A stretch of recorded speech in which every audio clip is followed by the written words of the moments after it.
Hello and welcome to my channel. मेरे channel पे आपका स्वागत है। आज इस वीडियो के अंदर मैं आपसे बात करूंगा यूपीएससी के सीएपीएफ के एसी के पेपर 2 की पूरी एग्ज़ाम एनालिसिस की कैसा पेपर आया है। इसके अंदर मैंने पूरे सारे क्वेश्चन आपके डिस्कस करे हुए हैं और पेपर 1 का एनालिसिस और पूरे एग्ज़ाम का मैंने डाल रखा है पूरा पीडीएफ और पूरी वीडियो बना के डाल रखी है मैंने उसकी, कि आपको देखनी है अगर पेपर 1 की भी तो डिस्क्रिप्शन में मैं लिंक डाल दूंगा, वहाँ से जाके देख लेना पेपर 1 का भी। और ये पेपर 2 का मैं पूरा आपको बताऊंगा। इसके अंदर मैं आपको बताऊंगा कि मैंने सर्वे भी किया था पेपर 1 का कि कैसे बच्चों के कितने अटैम्प्ट रहे हैं, तो वो भी आप पे आगे देख लेना। और प्रीवियस ईयर की कट ऑफ भी मैंने डिस्कस करी, ऑफिशियल कट ऑफ और क्या कट ऑफ जा सकती है एक्सपेक्टेड, वो भी मैंने डिस्कस करी इस वीडियो के अंदर। तो इसलिए वीडियो को पूरा एंड तक देखना, आपको सब कुछ समझ में आ जाएगा कि आपके कितने नंबर बनने चाहिए और आपका कैसा ये पेपर रहा है। तो चलिए हम वीडियो को शुरू करते हैं। पहले हम बात कर लेते हैं क्वेश्चन 1 की। इसके अंदर क्या है, हिंदी और इंग्लिश दोनों में लिखा, तो इसलिए आपको जो भी हिंदी में देखना चाहते हैं हिंदी में देख सकता है, इंग्लिश में देखना चाहते हैं इंग्लिश में देख सकता है। इसके अंदर क्या है, निम्नलिखित में से किन्हीं चार पर लगभग 300 शब्दों में निबंध लिखिए। मतलब 300 शब्द में लिखना था हमें इसके अंदर ऐसे। अब इसके अंदर किन्हीं चार पे था, ये मैंने चार दिखा रखे हैं, दो अभी अगली स्लाइड में तो वो भी दिखा दूंगा आपको मैं। पहला क्या था, भारत की आंतरिक सुरक्षा के समक्ष उभरते खतरे। इंग्लिश में क्या है, emerging threats to India's internal security. Internal security के ऊपर लिखना था। अगला क्या है आपका, महिलाओं के विरुद्ध हिंसा पुरुष के वर्चस्व की अभिव्यक्ति। Crime against women is in expression of male dominance. मतलब मेल डोमिनेंस के ऊपर लिखना था और वुमेन्स के ऊपर जो उत्पीड़न होते हैं, यानी कि मार पिटाई होती है, डोमेस्टिक वायलेंस वगैरह के ऊपर लिखना था। इस पर आप लिख सकते थे, इजी टॉपिक था थोड़ा।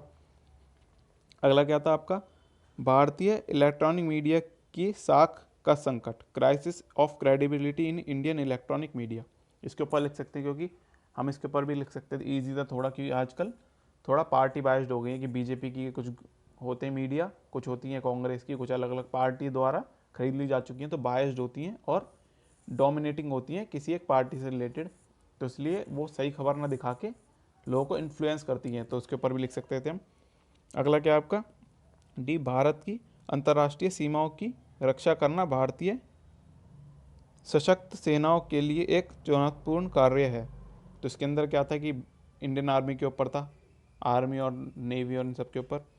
Securing India international border is a challenging exercise for the Indian armed forces. इन तीनों के ऊपर लिख सकते थे आप। चाइना से अभी रिसेंटली जो बहस हुई है उसके ऊपर भी लिख सकते थे, एलएसी के ऊपर जो हुआ है, तो ये भी ईजी टॉपिक था। तो इसके अंदर हमारा ई पार्ट क्या था, parenting in a competitive Indian society is a challenge. मतलब कि शिशु पालन करना वो एक चैलेंजिंग है, तो उसके ऊपर भी आप लिख सकते थे अगर आपको ढंग की नॉलेज है तो। और अगला क्या था, सामाजिक न्याय की सुनिश्चितता एक मानव अधिकार है। Ensuring social justice the human right, social justice के ऊपर लिखना था। तो ओवरऑल में 3 टॉपिक तो ऐसे थे आपके जिसमें आप इजीली लिख सकते थे बहुत ज़्यादा। जैसे कि कौन सा बता दूं मैं, एक ये था आपका बी, एक था सी और एक था डी, जिसमें आप बहुत लिख सकते थे। और बाकी इन तीनों में से कोई आप एक टॉपिक ऐसा चुन सकते थे जिसमें आप लिख सकते हो। अगला क्या था आपका, राइट। अब इसके अंदर इंग्लिश में नहीं, हिंदी में लिखा था, मैं इंग्लिश में समझा दूंगा आपको। Right arguments for and against each of the following statement. इसके अंदर जो आपका लिखा है, solitude during the pandemic is not unwelcomed.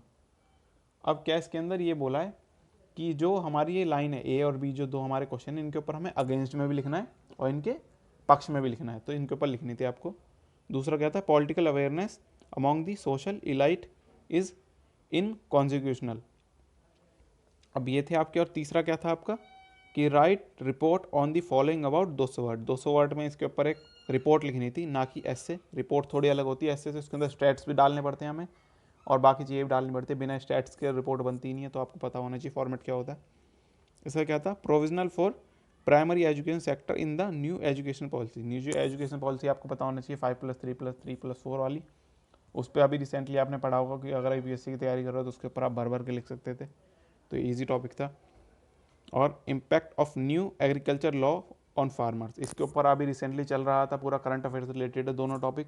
ये भी आप लिख सकते हो अगर आपको पता हो कि बिल क्या पास करा है, क्या उसके अंदर कमियां हैं, क्या उसके फ़ायदे हैं, और क्या प्रोटेस्ट में फार्मर्स क्या मांग रहे हैं, ये सारी चीज़ आप लिख सकते थे।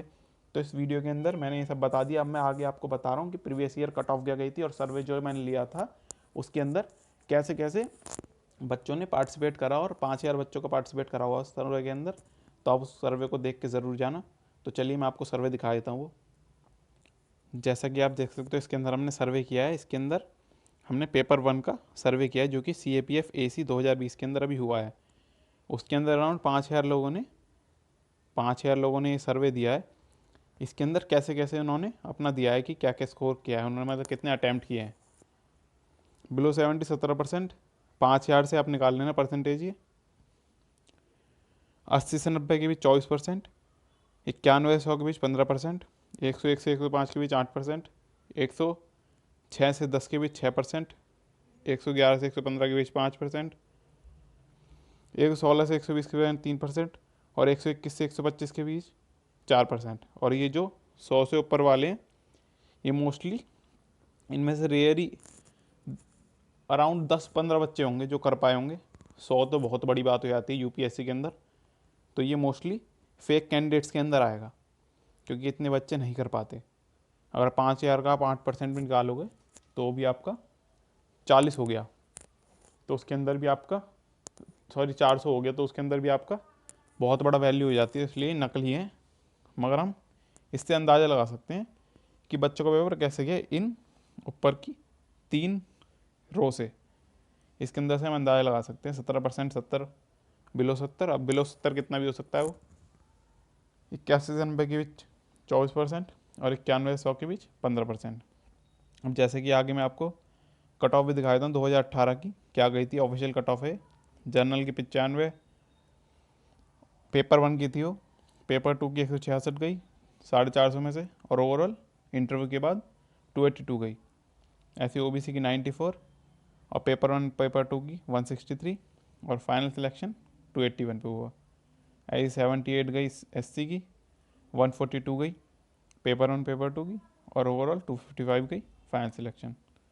ST की 76, और 136 पेपर 1 पेपर 2 की, और 251 ओवरऑल। अभी हमारे 2 ही हुए हैं, पेपर 1 और पेपर 2, तो इसलिए मैं इन दोनों की बताऊंगा आपको कट ऑफ। एक तो बताऊंगा जर्नल की, और आपकी OBC और SC और ST, ये बताऊंगा आपको कट ऑफ में पेपर 1 की, और 1+2 में कैसी जाएगी। जैसे कि आप देख सकते हो प्रीवियस ट्रेंड जो था हमारा 95 के अराउंड गई थी, तो इस बार हमारी 100 के अराउंड जा सकती है इसके अंदर। और हमारा पेपर 2 इस बार थोड़ा मॉडरेट लेवल का आया है, तो इसके अंदर ओवरऑल 166 गई थी, तो हम 170 के अराउंड मान सकते हैं। और इंटरव्यू का हम बाद में देखेंगे। ऐसे ही हमारा OBC जो है, OBC के अंदर 94 गई थी अराउंड, तो अब भी हम 96 के अराउंड मान सकते हैं इसको।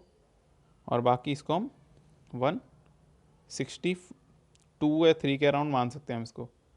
और SC में हम अराउंड 90 के अराउंड मान सकते हैं इसको, और यहाँ पर 155 के अराउंड मान सकते हैं पेपर 1 पेपर 2 की।